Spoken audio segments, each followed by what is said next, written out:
Glad you joined us here for a full review of the BMW X1 Facelift. We'll tell you all about the changes and of course in general, tour, exterior, interior and the driving experience will be a lot of fun today, I can promise to you. And Misano Blue is this screaming out blue color. Yeah, we call it Thomas Blue here in Autogefuehl. And everything in full HD, full screen and full length. Let's go!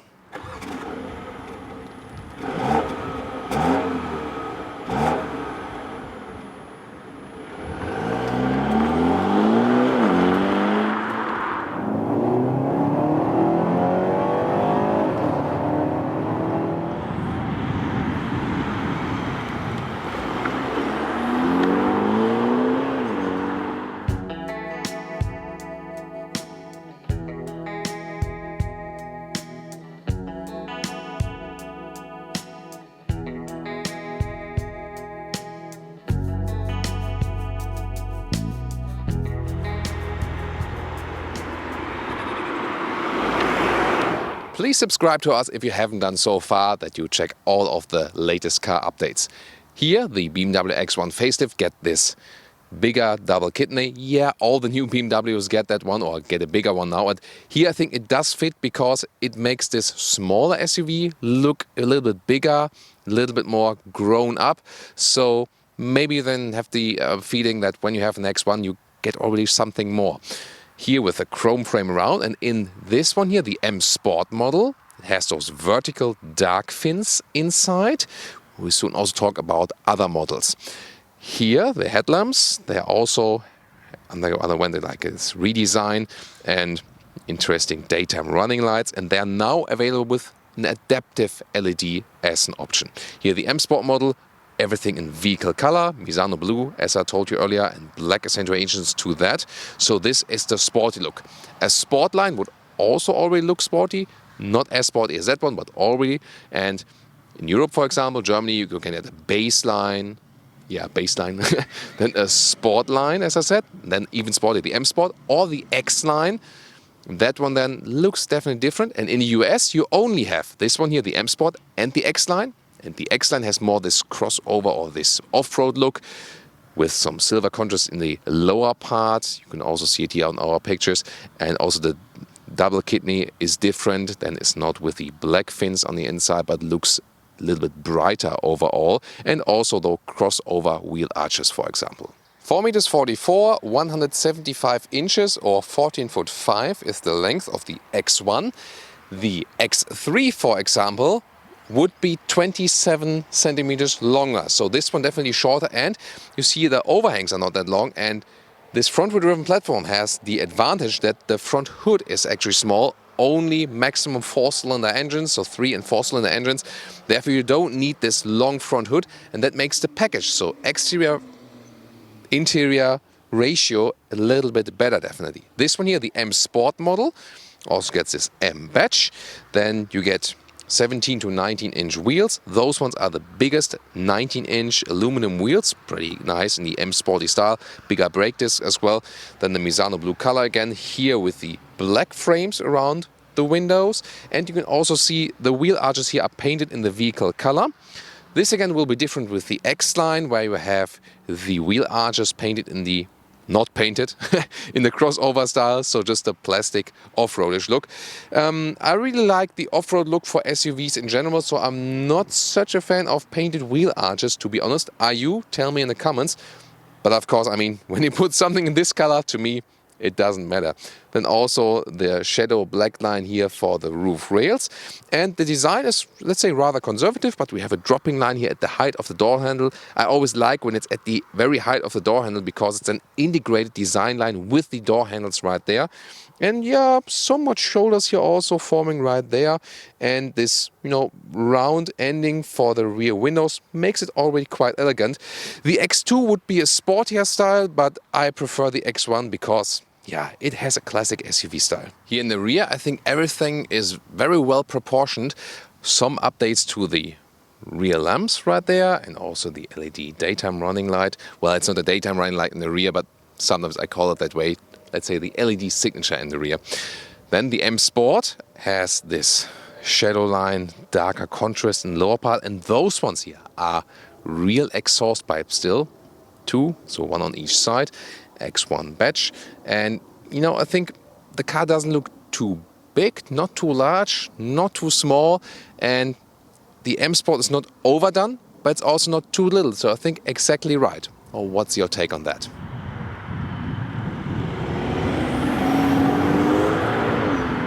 What about engines? This one here is a 2-liter 4-cylinder with 231 horsepower. It's called 25i in Europe or 28i in US, but it's the same one. There you can see it here, twin power. And then there's also weaker petrol engines available, depending on the market. There's a 20i, 192 horsepower, or an 18i, then with S-drive, just front-wheel drive, 136 horsepower. That's a 1.5 liter. The other one's 2-liter turbo petrol engine. And all-wheel drive here works front plus rear on demand. So it's a front-wheel driven platform built in Regensburg, Germany, the X1 and the X2. And this one here, the 28 or the 25i with the X-drive, 6.5 seconds is the acceleration figure to 100 kilometers or 62 miles an hour. There will now also be a PHEV, a 25e, with 9.7 kilowatt hour battery, 50 kilometers of pure electric range. And there's a diesel range also, a small 3-cylinder, 116 horsepower, front-wheel drive, and then the 4 cylinders, 150, 190 or 231 horsepower as this one. So the strongest diesel has the same acceleration figure approximately than this one here. But yeah, for most cases the petrol engines will be enough, unless, you know, you're driving like so many thousand kilometers per year. But we'll also check out the fuel efficiency of this petrol engine here today, both performance and the fuel efficiency. What's also remarkable here, for more stiffness here, they have added this additional bar here. Always a nice detail to see. And yeah, hydraulic struts, both left and right. I like it, you know, they shouldn't save on those features. Even though you might not operate on the engine that much, it's always good to have those hydraulic struts. Just nice.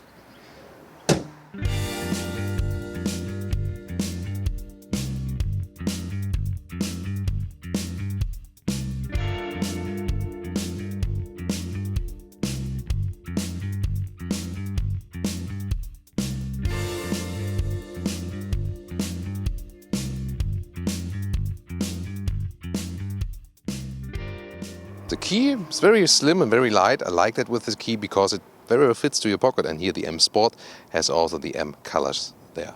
Then door closing sound. Yeah, it's actually quite solid. Of course, keyless entry available here when you put your hand on the outside, or then you close just the finger and then on the inside here, then yeah, here we go. Then it opens again. And they still have this classic knob here at the inside of the doors. That's, you know, always funny. It's beeping, by the way, because I have the instruments on, but now it's gone. Here for the M Sport, nice inlet here with the blue and also this. Then it's not aluminum, but it has like this aluminum or carbon fiber structure style. But it's just, you know, a visual cover. But what's cool is that here, softer is the inside of the doors. Optional Harman Kardon sound system, which is giving you quite decent sound. Then some reasonable door pockets as well. This one, then of course, hard pack. M entry badge for the M Sport model, and more blue accentuations. Yeah, that's of course my car then with the blue accentuations. M steering wheel in a sportier style. Left side here for the cruise control.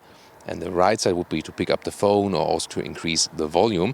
Seating choices differ a little bit from market to market. In Europe or Germany, you also have base fabric seats, for example. They are also more open, so not accentuated like those. And then you have, for example, fabric choices. You also have then this sport seat. This is an option with, you know, more shoulder support, for example. That one also available in the fabric Sensatec combination, or also with some Alcantara inside. However, in the US, you get this sport seat here, this form as standard. You can only get the sport seats. And for the US, you can get full Sensatec. It would look the very same in beige and in black. This one here, however, the optional animal skin equipment, which costs even more extras, but is of course not really necessary. And well, we can also make a test seating here, of course.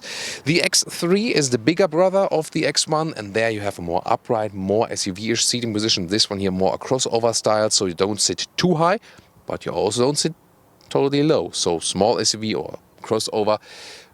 There's no panoramic roof in here in this car. There's one optional available. And here there's plenty of headroom left. 1.86 m or 6'1" if you haven't subscribed. If you're a subscriber, then you know my size. Meanwhile, this is an electric control. It would of course stand out with a normal manual control. Then here you can also put the seating area in the lower part a little bit longer. And steering wheel control is manual here now, but it's a nice process and is, very well adjustable. Overall, you can get a nice seating position here in the front. Again, more comfort than with a normal compact size car, and that's really important. Also, this pillar here, the A-pillar, is pretty much upright, so you have a quite voluminous, spacious feeling here in the front. Now the interior overview. There you can see it's not a super all-new car, it's just a facelift. Therefore you have this rather old-school unit here in the middle part. Yeah, those rubber, frames around, that's not, good build quality, I think. But what is good, I like the classic climate unit somehow because it's so easy to control it while driving, with turning and so on. And here the volume knob and some hotkeys you can also, set on according to your needs. Then nice blue situations here again for the M Sport, also lower with blue contour stitches. Soft touch everywhere here also at the dashboard, high build quality. This M Sport steering wheel with the shifting levers, that's also pretty nicely done. The instruments also somewhat old school because they're a mix of analog and digital. Soon more details to that. That's really funny when you see. And then there are two different sizes for the digital screens on the middle, just on the lower middle part available. Then the main infotainment unit, that's interesting also. A base one in Europe would start 6.5 inch, really small, no touch. Second size is 8.8 inch, so a little bit smaller than that. That would be the standard one for the US, also standard in US with the GPS. And then this one here is 10.25 inch, the biggest one available here, new with the facelift. All the systems, so 8.8 and also 10.25, get this software update here. The newest for this one is a 6.0. They don't get the 7.0 like the all-new BMW models, like new 1 Series, or also like the big BMWs. 6.0 software, that means you already have an updated software look, but not the newest one, and no natural voice input. So that's not available here for this facelift with this platform yet. And now also special, you cannot get the biggest one here in the US. The reason for that is the airbag. Because in US, due to different safety regulations, they have to put in the airbag in a different way and it takes more space, and then there's not enough space to put all the, according system parts for the bigger screen.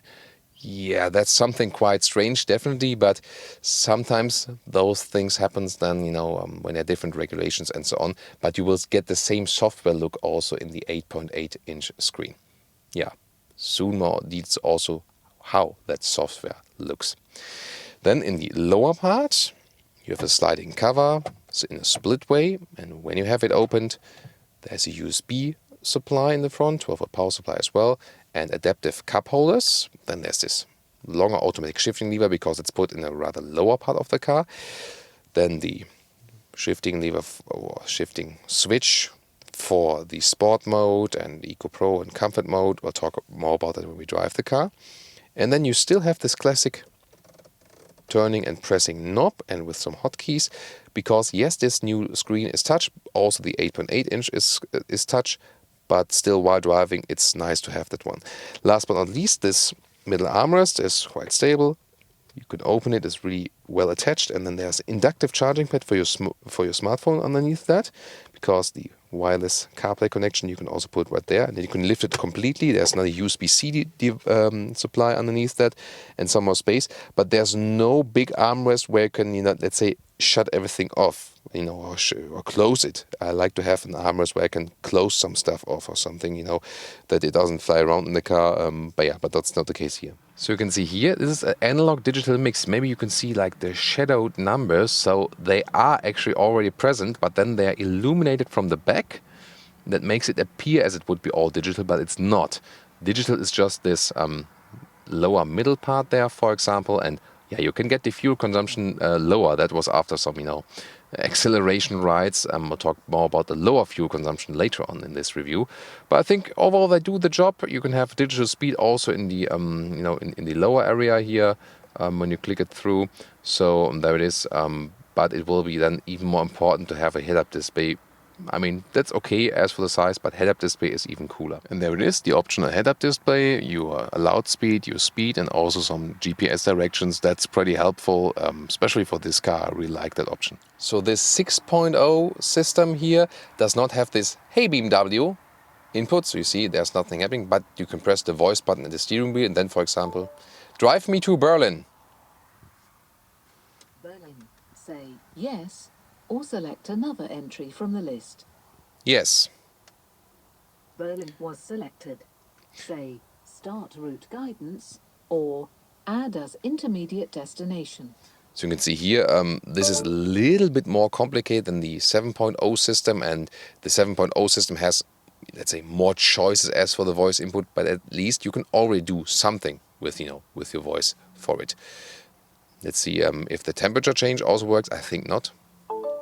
Change temperature to 23 degrees. Don't think the system can handle that. To adjust the temperature, use the controls on the air conditioning system. Yeah, thank you. I would never guess that. That I should use the controls. Yeah, okay. But that shows that the system is not capable of doing that. Other than that, you can see here, this is the main menu. The 7.0 system is a little bit, let's say, easier to use. But here, let me show you the GPS up close. This one is very well done. It reacts quite fastly. That's cool. And you always get the right GPS directions. So I really like the BMW systems as for that. Then CarPlay connection is available. Here's a hotkey on the left. There we go. And this is the new integration here also with the new iOS. Don't like it that much as the old school style. You see they don't use all the way here. You can have then like this split way, and let's just test the music system here a little bit. And this optional Harman Kardon system has actually, yeah, it's quite natural and nice sound. So also for a compact vehicle, really satisfied with the sound we have here. So that's nice. And you can of course still use the normal GPS of the car when you are listening to the Apple CarPlay music. That should be, of course, standard nowadays. Yeah, no, Ford doesn't really have that yet, but other than that, yeah. So, nice new software. Not the nicest new one BMW has to offer, but definitely worth the upgrade. Rear view camera, yeah, has a decent resolution, and also you can see those helping lines here. They adjust accordingly then, so always a good option. But of course, in the US, meanwhile, it's mandatory for cars to have rear view cameras. Now, what about the rear compartment? Now it gets really interesting. Here, first of all, soft touch and also a nice structure at the inside of the rear doors. We hardly see that also in the lower or smaller segments. That's really a premium build quality. That's pretty cool. Also some new color choices and versions are available for the X1 Facelift as for the interior, so you can spice it up a little bit more. Again, also a little bit depending from market to market. And then when I get inside right here, the thing is, I can fit here. There's also those gaps here at the front of the seat. It's not the longest car, but you can see you can drive this one with 4 tall adults. And in the X3, it's not too different as for the rear legroom. Maybe a little bit more, but again, not the biggest difference.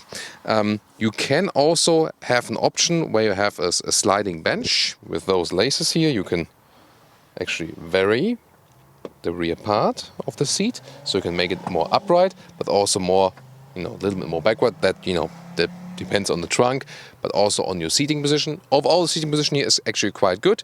Yeah, I mean, of course, I could always have more legroom with my size, but headroom-wise, it's actually no problem. And even if there would be the optional panoramic roof, this would be no problem.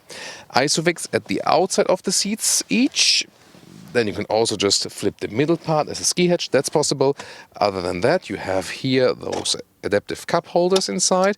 And the middle tunnel, there is a middle tunnel because also all-wheel drive. Well, there are 2 more USB-C devices, and sitting in the middle seat is, yeah, it is somewhat possible. Headroom-wise, no problem here. Of course, sit a little bit higher, a little bit stiffer, and then I need to spread my legs quite a lot to fill in those gaps right there. So that could be a problem with the guy sitting next to me. So yeah, limited 5-person use, I would call it. So what about the trunk?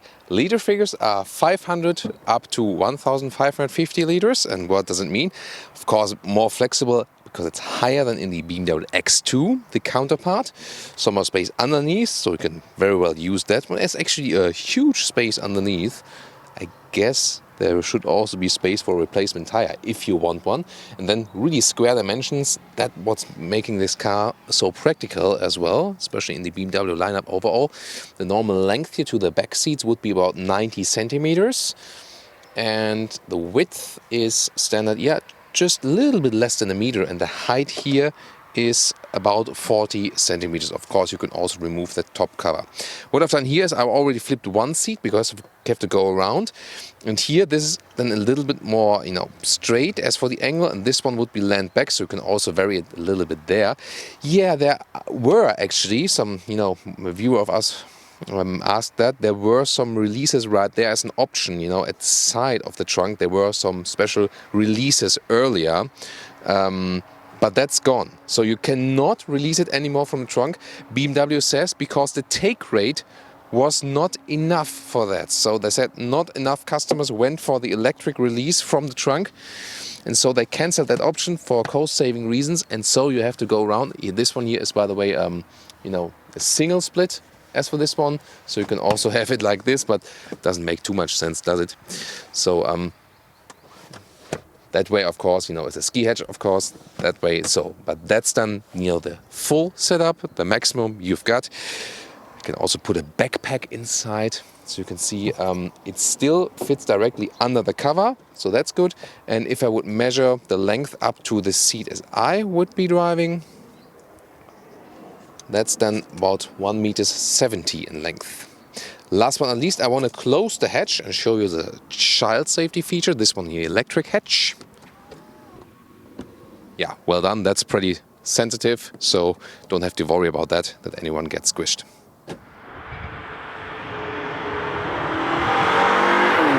Welcome, guys.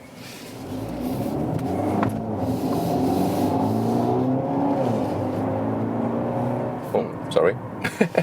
Well, that shows the performance of this smaller engine, although we have the 2-liter 4-cylinder engine, which is the 25i in Europe, or called 28i in the US, but it's the same engine. Yeah, why do those naming differ? No idea, man.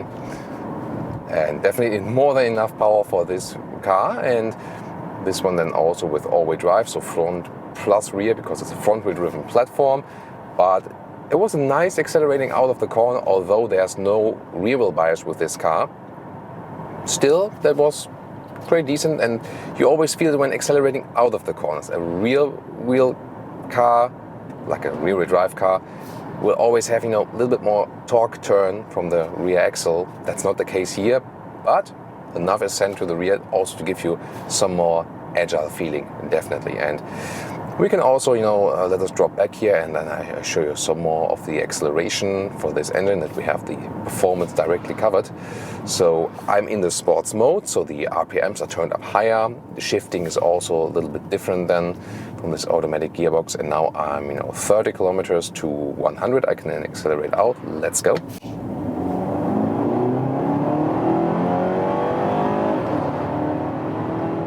Plop, and that's it. So I think that's really, now it's 80 speed limit, so that was very well timed. But we'll also get on the motorway and show you more about that. So that's really cool. And this M Sport model is indeed a little bit sportier. You either get the fixed M Sport suspension as standard when you go for the M Sport, but here we have the adaptive suspension built in, which I would always go for if you want to spend the money. Either stick with the base suspension, for example, pick the X-Line or pick a base model or so. If there's one available in your market. M Sport with a fixed suspension. We've driven that one in the X2, and it was really, really stiff. Very uncomfortable in everyday driving life. So you only pick that if you want that very stiff, rough feeling. If you don't want that, stick with base model, or then go for the adaptive suspension. As I said, in the US, you get only M Sport and the X-Line, so then you either go for the X-Line, or when you go for the M Sport, then you would opt for the adaptive suspension, which is doing a great job. So this adaptive suspension here, this is allowing you to have sportiness and comfort at the same time. Even here in the sports mode, it's still reasonably soft. So it's still it's fun to drive, but yet still comfortable. And then you can also vary it depending on the situation. Now getting on the motorway, quite a lot of traffic here, but we'll squeeze us through everything here. And with this car, it's actually also fun because it has a reasonable size. That's pretty cool. That's also one of the advantages of this small SUV here. So with other cars, you might, there's like traffic situations, do I fit in here and there? And this one is really compact, There's also a difference to the BMW X3. If you think about X1 versus X3, the X3 is already, has this bigger front hood. Doesn't have the best package on the inside if you compare it to this one, because this one here is using the length better because it's a shorter hood. And again, for the X3, you can get also 6-cylinder engines. And you more have an SUV seating position. Here it's something in between. It feels a little bit crossover-ish, so not like a high grown-up SUV, rather something in between. So it's not a big SUV feeling yet, but it's also not normal compact car. It's indeed in between, crossover style and so on. But I think it's good, you have a little bit more comfort, you have a little bit higher seating position than in a normal compact class car. So that's definitely already helping with the long-term comfort here. I have the M steering wheel, which is really my favorite design-wise. The M steering wheels in the bigger BMW models, they are a little bit strange for design somehow. Maybe it's just a personal thing, but this one here is, perfectly done. Here now on the motorway, by the way, I can also go back to the comfort mode, and then the adaptive suspension reacts accordingly to that and is giving me a little bit more comfort, so that's more relaxed than on longer runs. I have everything in the line of sight and also in the head-up display. That's a great addition, especially for this car, because there's no, totally virtual cockpit where you can have a big GPS map in. So the head-up display with some GPS markers and arrows information will do a great job. And also, this one does not have a big digital speedometer where you can exactly see the speed at one side, and that's also in the head-up display now. So with this car, head-up display definitely recommended. Sadly, we do not have blind spot monitor. That's not fitted with this very platform. The new BMW 1 Series does have that. So, but not the X2 and not the X1. Sadly, this is one thing that is definitely missing. I was hoping they would get it with a facelift here now. Yeah, that's probably the biggest fail with this facelift, that they don't have the blind spot monitor, but everything else is really well done with this facelift. So I'm happy about the upgrades, especially infotainment system wise. Yeah, the biggest one only available in Europe, sadly not for the US because of this airbag issue. But also, the 8.8 inch has this software update, so you will still also profit from that. Now I also set the cruise control. It is an adaptive one. You can get one. That's of course not standard. Then you can also adapt the distance to the car in front of you or to the bus in front of you. Let's take a car in front of us. Really stable also at higher speeds with this suspension. And the assistance systems are doing a great job, always keeping you, really where you need to be. Shifting pedals can also be used, so as soon as I can do the next acceleration, I will also use a shifting pedal, that you can see something more about that. About the missing blind spot monitor, at least there is a good visibility here. Oh, whoa, that was a tire that was completely off the rim. Whoa. What you don't see in everyday driving life. So good visibility all around. That's also better if you compare X1 to the X2, this more SUV coupe-ish style. In the X1 you have one of the best visibilities with the BMW models overall, and I told you earlier, it's also one of the best packages price performance wise, and I can just confirm that also while we're driving it. So another lane change here now to the right, and this is really a lot of fun. The steering is not the most natural in the feeling. It feels sometimes a little bit artificial, but it's definitely fun. You see, we saw it here with the lane change. It has spontaneous reaction, so definitely a lot of fun. But again, I think steering feeling-wise, BMW didn't move in the right direction recently. They made it more comfortable. That's good for parking in and out. So if you think about like some BMWs like 6-7 years ago, and you didn't have like a special servo steering, it was really hard to steer, and especially some female customers were complaining and saying like, that's just too hard, if you don't like have trained arms, and I could really understand that when parking in and out. Now it's definitely easier to steer. That's on the one hand good, but I think they should work on keeping a more natural feeling. But still, it's a lot of fun to do with it. Then let's go back to the sports mode, and I will use the shifting pedals, so I can go back a gear, even to the fourth, and then I was even hopping back to third gear. If I put the shifting lever to the left, I also stay in those gears, and then when we then shift up, there's also more response. I have this kick in this when I shift up. When I'm in a normal driving mode, then it's rather steady and smooth transitions from the automatic transmission, and that's actually what you usually want to have, rather a smooth experience as for that. So, and what we do now, we did some acceleration tests and so on, and I'll now put now it's going down, and that would be a little bit unfair.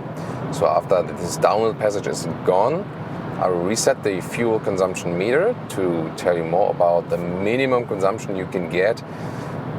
It's always good to test it on motorway when you just set it on cruise control, because that's where the combustion engines have their most efficient spend, so to say. So when you drive combustion engines about 90 kilometers an hour, it's about 50 miles an hour, then they are most efficient overall. So now it's going straight, and I'll reset it. Let's see what we can score as minimum consumption. Of course, when you accelerate a little bit more, it will go up as always, but it's always good to have a minimum consumption. And then later on, when we finished everything and head on to the conclusion, then I can also tell you more about the final fuel consumption of the day. So anyhow, after resetting, we'll land at about 6 liters in 100 kilometers. That's actually quite decent. So that would be then, even towards the 40 mpg regions. Again, we'll keep you updated how it plays out later. So definitely more than 40 mpg UK, and towards a little bit less than 40 mpg US, maybe like in realistic. But that's again the minimum one. Cruise control, motorway 120 kilometers an hour. So that's like 65 miles, 70 miles. 65 I think rather. So, and usually then a realistic consumption is about like 1 to 2 liters on 1 kilometers higher, so that you're somewhat in the 30 US mpg regions and close to 40 mpg UK regions. So you can score it with the car, but it has some decent power, so you can also use that to your fun advantage. But that's also the thing, it's not too big, the car is not too heavy, so you can drive it relatively efficient. And also in a way where you say, maybe the diesel doesn't make too much sense. So, because here with the petrol engine, it's built in an efficient way, also some updates with the facelift and so on, that this works very well. So, overall from the motorway, a very good and neutral driving experience. It feels very balanced. You are way much in control of the whole car. You don't have to get used to it, Sit down, say like, I could drive this car, I could buy this car, and it's easy to drive, easy to handle. And I think that's also why the BMW X1 is actually the most successful, most important BMW world right now. So everyone is still thinking 3 Series, 5 Series, but when you think about that this car at this price point offers better price performance value than the BMW 3 Series, then you start to understand why this car here is so successful worldwide. So also looking forward to the all-new generation, but here of course now still with the facelift. Really happy about the upgrades. It feels a little bit more evolved, a little bit more elaborated, especially then with the new infotainment system. Head-up display also with the rework. So last time I've been driving this one 2015, and I think considering that this came out 2014, 2015, considering that this is now a couple of years ago, everything still feels and then looks like, especially now with the facelift, quite modern and quite updated. So that's also the reason to go for this facelift, to really keep this car checked in time. Oh, there's a camo car, a Mercedes Sprinter as a lorry version. Interesting. Why I said camouflage? Because it's already out. Sometimes you see strange things, and we always keep updated when we see some camouflage cars on the roads, because then at some point they're also... Oh, I even got below 5 liters in 1 kilometer, so that's nice. So you can really drive this engine, also this small petrol engine, in a really efficient way. That's pretty nice. So we get off the motorway here to show you some more agile driving fun, definitely, and I already go to the sports mode. So I have some more feedback from the road. And this cornering handling is so great. So I have a direct feeling for the car. Wow, it's really flawless. Really like that. So when there's a red traffic light to the left, and there's no traffic light here, I think I can just drive then when there's no car.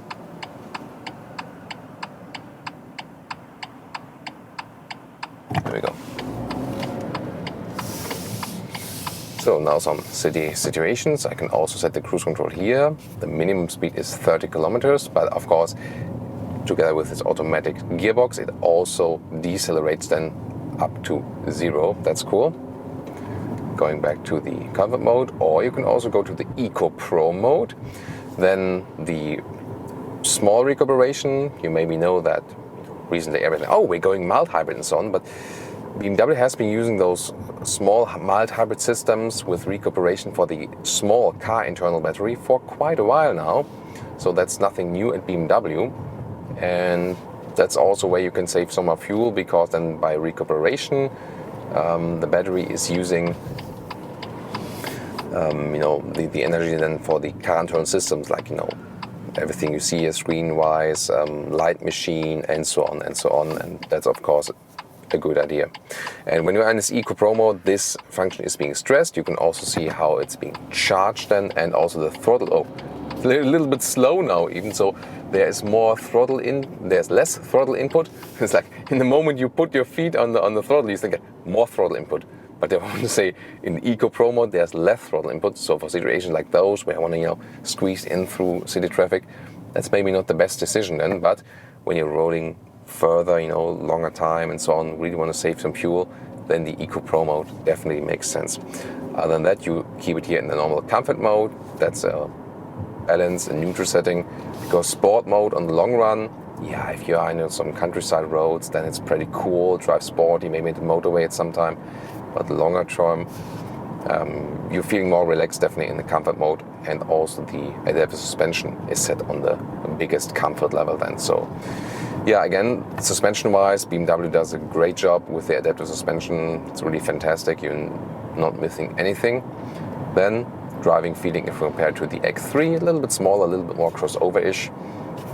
Nice fuel economy from this engine if you want it. At the same time, you can always go to the sports mode and really hammer it out. Plop, and that's already again 60 miles per hour. So great performance. I'm really happy with this engine, with this overall setup from the car, and I mean in this color on the outside. Yeah, together then maybe with those fabric or Alcantara sport seats, which we sadly only have in Europe, not for the US. You have to stick with the CenterTech then.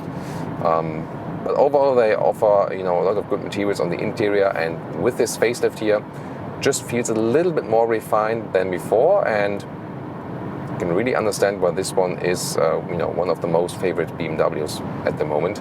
So besides the missing blind spot monitor, there's hardly anything we can argue with this car on the negative side.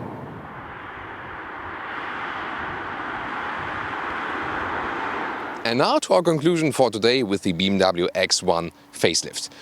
The front, definitely a little bit more characterful, a little bit stronger, more in the BMW lineup overall. It looks now more grown up, especially because of this bigger double kidney. In the inside, a little bit more refined, new color choices and so on, and infotainment system upgrades for all markets, although they differ a little bit, as I explained to you earlier. But I think still an interior that works very well even nowadays. It's not a super new car, but this facelift really brought a little bit more refinement and brought it up to date. We also have some nice seating choices. It is not a super big grown-up SUV as for the driving feeling, but have a little bit more comfort than with a normal compact size car. And the exterior dimensions are actually quite, well situated, so you can still use it in the city a lot. And that's also what makes this car so successful. And also exterior versus interior, you know, the ratio what you have for space available, the package as we call it here on Autogefuehl, that is actually quite good. And also if you compare it to other BMW cars, this one here is among the best packages. That's also another success factor for this car. Driving wise, flawless experience, especially with this adaptive suspension that brings comfort and sportiness both. The engine was really powerful, really cool, and of course it's not a rear-wheel driven all-wheel drive, but still you have a nice agile feeling. And the fuel consumption was quite decent. You can score as low as 6 liters on 100 kilometers or about 40 mpg US. And then if you use it, of course, a little bit more of this power, then rather towards 8 liters on 100 kilometers in an agile way, or rather down to 30 mpg US. But something in between is definitely a realistic factor. And that is, I think, also something very decent that again shows that it makes sense that the car is not too big and not too heavy. Yeah, the blind spot monitor is missing. That's the thing I would have liked with the facelift here. Other than that, cool head-up display you also have there as a safety or assistance system feature. So overall, if you look at the price then, it's not a cheap car. BMWs are never cheap in a way. It's definitely the premium pricing as well. But it's one of their best offerings overall in the BMW model lineup. What's your take on that one here? Which one would you pick? I hope you would also pick the Misano Thomas Blue, right? So, let's discuss this vehicle. Also tune in, for example, to BMW X2 review or the X3 to compare that, or some competitors of this car. See you next time.